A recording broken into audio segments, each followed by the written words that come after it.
Contact us to avail the combo offer of General Studies and Public Administration optional with 20% discount. Hello friends, welcome to Lukman IAS. Today we are going to have the Hindu analysis of 3rd July 2021. Let us see which are the important articles from today's The Hindu newspaper. Yes, these are the important articles, mains related articles and prelims related. Let us take overview of all these articles, then we will discuss them one by one. First article, unjust green. So yes, the context of this editorial on page number 6, it is talking about European Union's green passport or green pass that is being used for movement of citizens or those people among the European nations or European Union countries. Okay, so here the article is discussing the fallout of such decision, along with that India's response and arguments and way forward. Some issues are involved from GS2 paper international relations as well as some ethical aspects, ethics in international relations, how this COVID-19 nationalism is making problematic for those people living in the third world countries, or we can say developing and underdeveloped countries. Then net loss, again on page number 6 editorial, it is talking about the recent release of data by Education Ministry regarding access to internet as well as the computers in some of the government schools or overall the schools in India before pandemic year, that is 2019-20. So this shows the kind of digital divide that is present in the country and how pandemic has further aggravated the situation of, or we can say, issues involved in access to the education. So from GS2 paper, governance, social justice part, human resource development, or we can say education, important part of this part of syllabus. Then rural power solutions, even other states can emulate. Again on page number 6, this article, it is talking about a recent order of Rajasthan Electricity Regulatory Commission. So this order regarding electrification of public school or schools which are not electrified yet through decentralized solar panels. Okay, so the significance of this particular order is discussed here, and along with that we have to also understand the use of renewable energy at decentralized level, how it can be used in other states also. So very good case study can be mentioned in GS3 paper, economy part, energy crisis, along with that environment section, GS3 part, as well as GS1 paper, geography aspect, GS2 paper, governance part. So you can mention such examples, case studies in every aspect, along with that essay paper also. Then goods exports touch record $95 billion in first quarter of this financial year. So this is good news that economy is picking up its pace, especially the manufacturing sector is getting boosted through the government stimulus and other activities. Along with that, the foreign investment has also increased. Some data and fact you should be aware about those data, updated facts given by the government itself. And some prelims related developments like 4,000-year-old settlement found during excavation in Odisha. So some basic information about this excavation by Odisha government institution, along with that Archaeological Survey of India. Now further excavation is going to happen, but we need to understand the location and which particular artifacts have been excavated at that site. So this is important from ancient history part. And lastly, some COVID-19 related developments from national and international perspective. Let us go into details of all these articles. First, unjust green. Okay, the context here is European Union's green pass. Yes, this is formally called as EU COVID-19 certificate. Okay, digital certificate, EU CDC, European Union COVID-19 digital certificate. Basically this is the green pass that is going to be there for those European Union nationals, citizens, for movement among those countries, and the kind of, let's say, vaccines which are allowed here, largely they belong to those already in use in America and European countries, like AstraZeneca vaccine is there, Moderna, Johnson and Johnson, those vaccines are included. However, we have to also understand that the problem here is that India's, along with Russian vaccines or Chinese vaccines, they have not been included as a part of this green pass or those vaccines. India's Covishield and Covaxin, okay, so both have not been included as a group of these vaccines for green pass. And now India had given response recently. Our external affairs minister S Jaishankar said that this is to some extent going to be a disadvantage for developing and underdeveloped countries, especially African countries. Along with that, India's vaccines like Covishield vaccine, which is a backbone for COVAX facility, which is going to, let's say, benefit largely African countries or underdeveloped countries. So this is not included by that green pass or European Union COVID-19 digital certificate. So this is going to be disadvantage. To some extent, it is also being said that this is having some kind of racial undertones. Such move is having some kind of racial undertones. Why?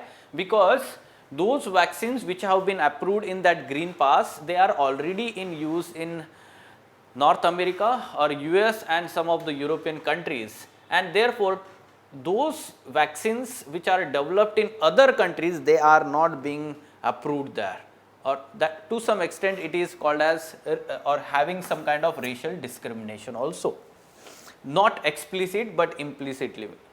Now after India's response, and to some extent India has said that India will reciprocate the kind of green pass that is being implemented by EU when the EU nationals are going to visit India. So India will also have some kind of reciprocity action there. Now some of the European countries like Greece,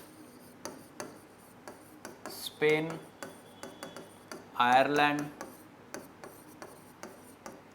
Switzerland, they have approved Covishield vaccine. They have approved Covishield vaccine. Okay, so independently they have approved. Yesterday itself we have seen this news. So 8 to 9 countries, they have approved this Covishield vaccine, not Covaxin but Covishield. Okay, so to some extent this is relief. However, there are also problems here. What are the problems or the challenges? We have to understand those challenges, the future challenges. First thing we have to understand is that these countries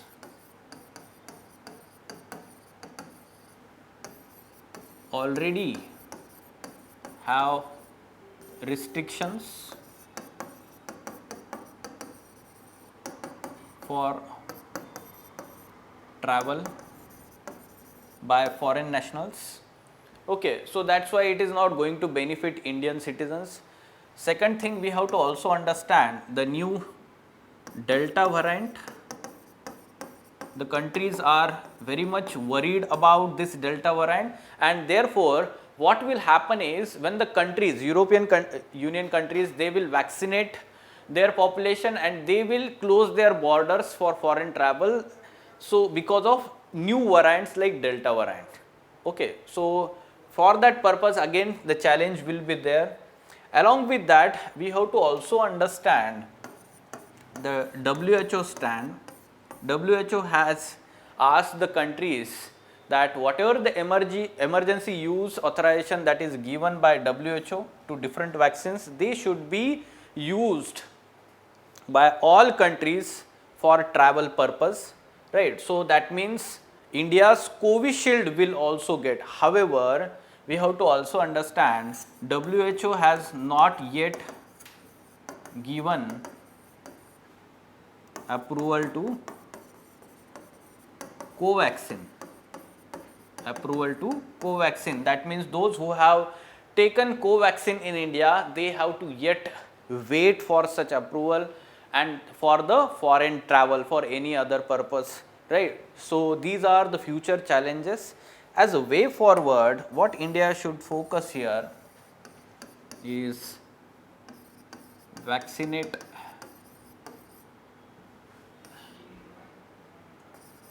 India's population or Indian citizens as much as possible. Okay. So vaccination for all, it should be target at the same time at minimum time. So obviously this would require more and more manufacturing of these vaccines. Along with that, the basket of vaccines should be increased or widening the basket of vaccines. At present, Covishield, along with that Covaxin and Sputnik V of Russia, and recently Moderna vaccine has been given the approval, right? So yes, this is how we have to understand the new vaccines like Johnson and Johnson vaccine and other vaccines. They should be also given emergency use approval in near future, so that the vaccine availability will increase and the vaccination for all, this target will be achieved in near future.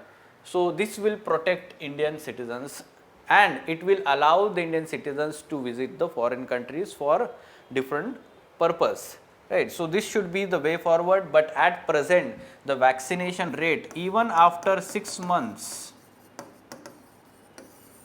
only around 4.4% of total population is completely vaccinated with 2 doses. Even after 6 months when the vaccination started, only 4.4% of Indian population is vaccinated with 2 complete doses. So this is the situation. We need to improve this situation. This should be the way forward. What kind of, let's say, ethical issues involved here, you should be aware about that also. Right. What are the ethical issues? First thing, as COVID-19 nationalism, or we can also call it as vaccine nationalism. We have seen when the vaccines were developed, the kind of, let's say, pre-agreement with the companies by these Western countries like US, European countries, Australia. So this showed the vaccine nationalism at that time. Now this European Union's Green Pass is also example of COVID-19 nationalism, and this affects, first thing, humanism, or we can say this is kind of discrimination, disrespect to the people living in the third world countries or developing and underdeveloped countries. It is affecting their dignity. So to some extent it is affecting their human values also. Along with that, the compassion and empathy is lacked here, and the focus is protecting or we can say ensuring safety and security of those countries or their citizens only. So yes, we can understand ethics in international relations has 2 important let's say theories, realism and idealism, and this kind of, let's say, COVID nationalism, vaccine nationalism, this shows the realism in ethics and international relations. However, we have to also understand that human values or humanism, you can give the reference to Gandhiji, Rabindranath Tagore, Dr. B.R. Ambedkar, who favored humanism instead of nationalism here whenever they are talking about any such kind of issues. Okay, so you can talk about this. Now here the question is, growing nationalism on the issues related to COVID-19 is threat to globalization and humanism. Such kind of question can be expected in GS2 paper as well as GS4 paper. Okay. So ethics paper. So yes, it is threat to globalization, some kind of restricted movement of people. Globalization involved not only movement of goods and services across the border, but also movement of workers, people to people movement. So this is being restricted, so it is affecting globalization, right? So you can mention that aspect here. Fine. Now moving on, net loss. The context of the article, yesterday we talked about this report of Education Ministry, Unified District Information System for Education Plus. This data was released by Education Ministry.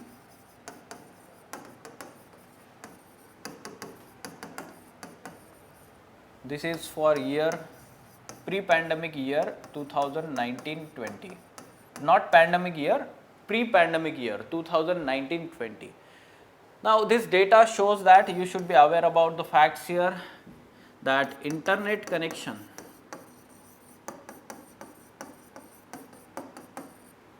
to schools in India was only 22%. That means 22% in the schools had the internet connection, and the government school also fared low in that. That is, they only had 11%. That 11% of government school had the internet connection.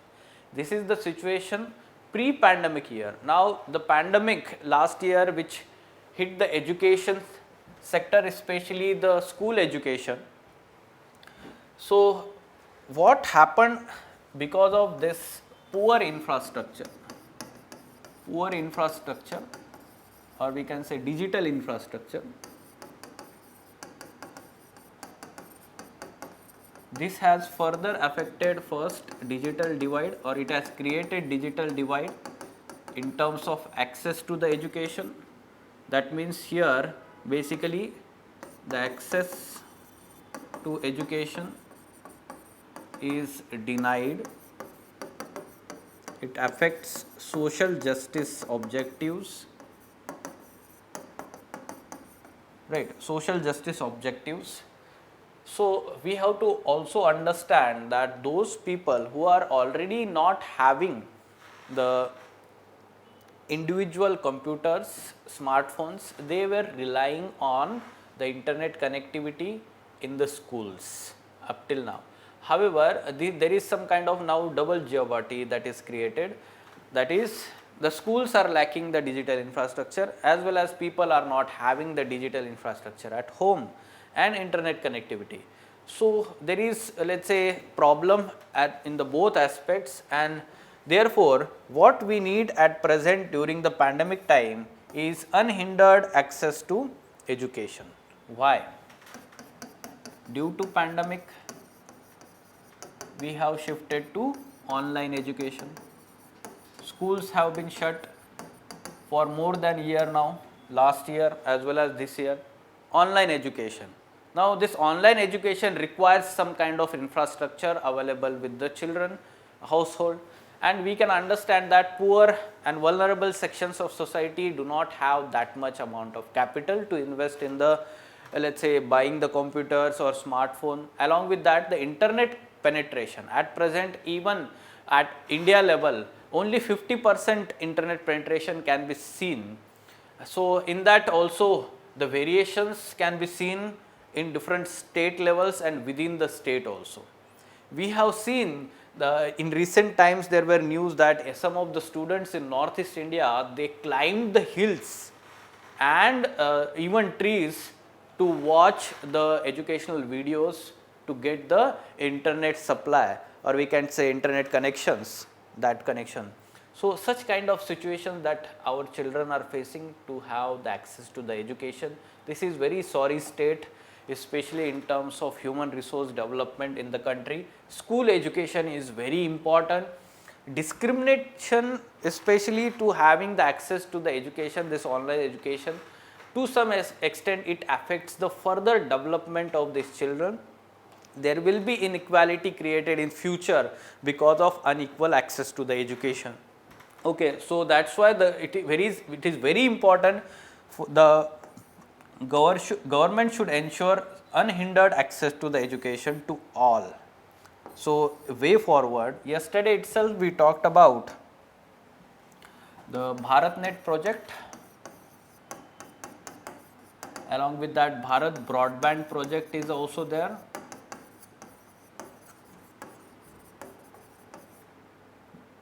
Mission, Bharat Broadband mission, right. So this can be employed along with that BSNL, the government public sector undertaking. This can be employed to ensure the internet connectivity. Along with that, the 5G connections in future, 5G infrastructure can be ramped up. It will increase the internet penetration. This is for internet, but what about the infrastructure, or we can say gadgets? So computers, smartphones, laptops.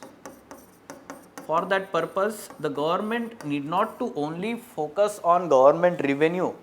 Rather, here the community support can be also taken in terms of, let's say, CSR activities, right, corporate social responsibility.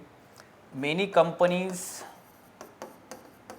IT companies especially, has come forward to help the children in rural areas to have access to the education. They are donating their old laptops, desktops, computers to these children.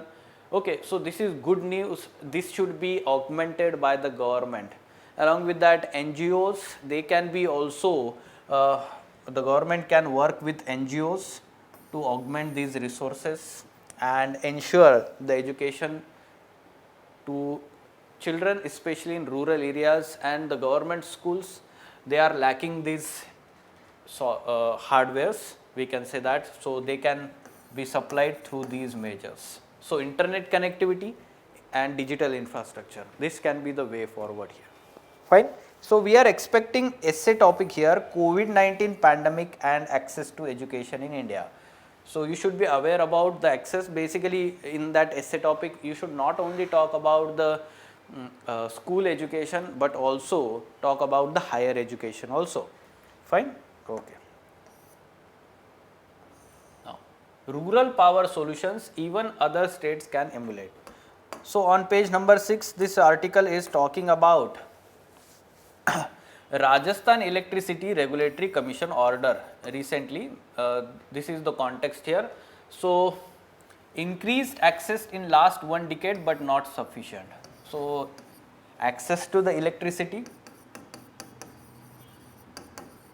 has increased in last 1 decade. You can mention some data.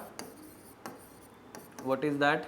In 2010, 55% in rural areas, the households were connected with electricity. Now in 2020, this has grown to 95%.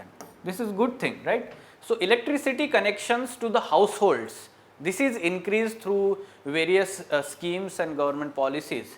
This is good thing. However, we have to also understand this is not sufficient. Why? Because the quality of supply of electricity is not good. It is not good. There is no continuous supply of electricity. Right. There are power shortages. Right. So power cuts, power shortages is common in rural areas. So this is affecting the electricity supply. Right. So you should be aware about these facts. Now, the Rajasthan Electricity Regulatory Commission order, recently it ordered that DISCOMs in Rajasthan, that they should electricize or electricity from rooftop solar panels to government schools which are not yet electrified. So around 15,000 such government schools are going to benefit from this order. Along with that, in this order, it has also asked these DISCOMs to not only use their own resources, they can also explore the CSR funding, corporate social responsibility. Along with that, repurchase obligation certificate, they can use such kind of solar energy for that repurchase obligation certificates, right. So this is good initiative, this can be implemented in other states. This is how the significance, right. So significance, first thing is that in significance you can write that government schools or schools in rural areas or villages, they can be first of all being used for COVID-19 purpose at present, as these schools are not in working. So for COVID-19 purpose, many schools have been converted. Second thing, earlier these schools were used for shelter purpose, shelter during disasters.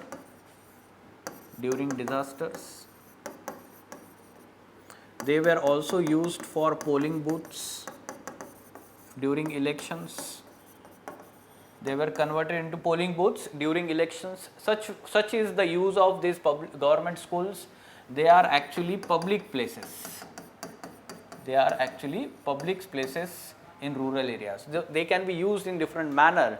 When they are electrified, they can also be used for post-schooling school activities for children.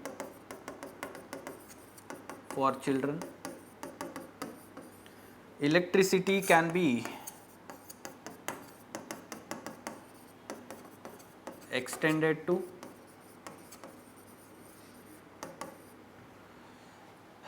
community kitchens,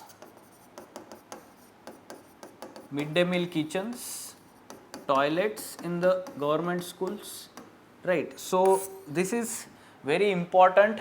When the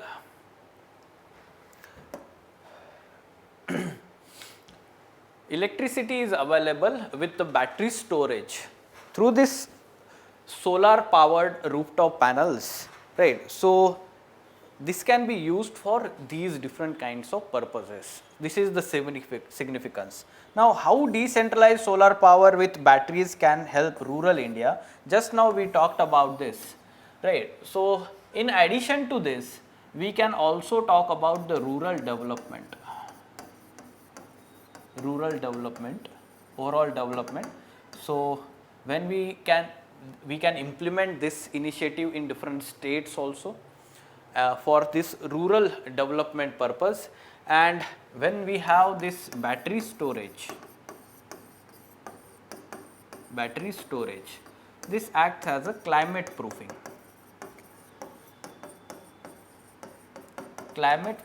That means, yes, different establishment like primary health care center, government schools, panchayat buildings, they can be having such kind of independent decentralized solar rooftops with battery storage. This will act as a climate proofing. That means whenever there is power shortages because of any kind of disaster, extreme event, this will ensure the unhindered electricity supply in that instances. Because normally suppose there is electricity supply through the thermal power plants, but there can be such extreme event when the power supply can be cut.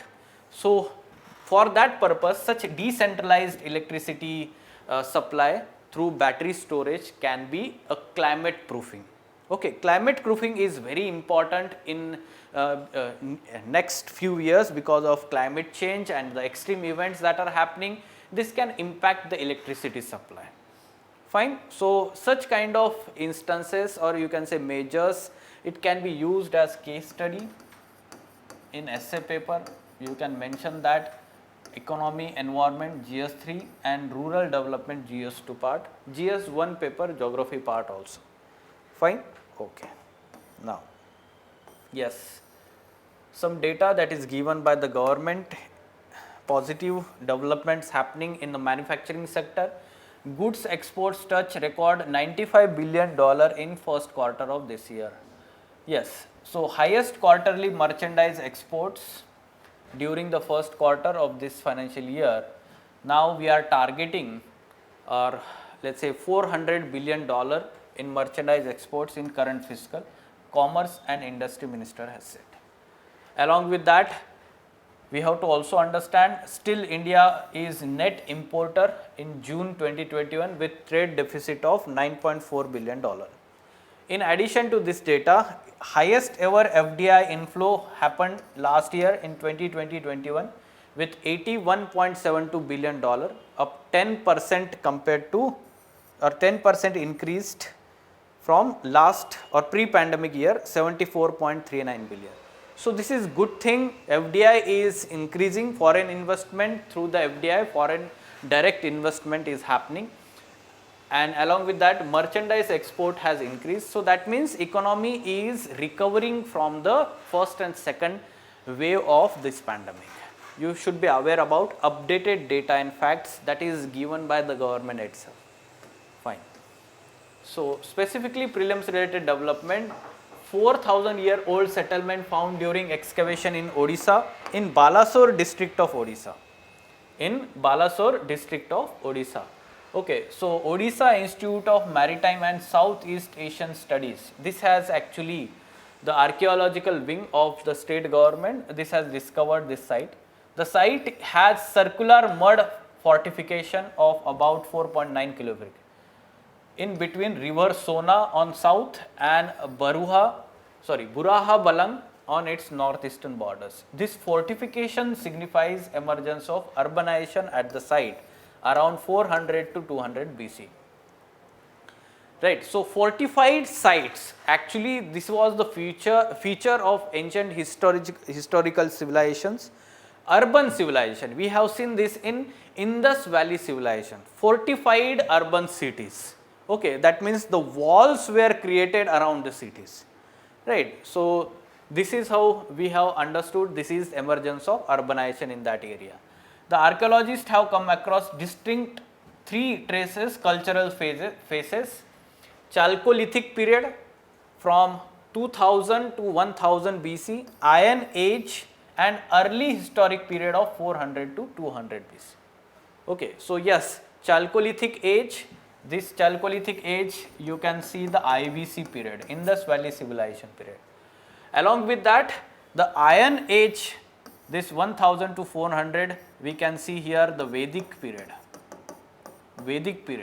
right, and later Vedic, then early historic period, right. So all three phases, cultural phases, the traces have been found at that site. Along with that, two small nallas, Ganghara and Prasanna, join the site on its north and south, forming a natural moat which was ancient water management system developed at least 4,000 years ago. So water management system, this specific water management system was found in that site. This was developed at least 4,000 years ago. Major discovery at site was base of circular hut, black on red painted pottery, black slipped ware, red slipped ware, and copper objects. So this shows, actually all these evidences shows that people were mostly leading settled life, had started agriculture and domestication of animals and fishing. Okay, so yes, similar to Indus Valley civilization, a similar kind of urban civilization can be found in Odisha region, that particular in Balasore district. So you should be aware about these excavations in different sites in southern India also, along the Kaveri river. Many such excavations have been done. So you should be aware about these developments for both prelims as well as mains examination, ancient history. COVID-19 related developments, yes. Johnson & Johnson's single shot vaccine elicited more antibodies against Delta variant, the most dominant form of SARS-CoV-2 in India, than against Beta variant, which was first isolated in South Africa. Now this is good news that this Johnson & Johnson vaccine is going to be developed and produced, going to be produced in India by this company Biological E, Hyderabad based company. This was recently announced by V.K. Paul, the chairman of National Empowered Group on Vaccination.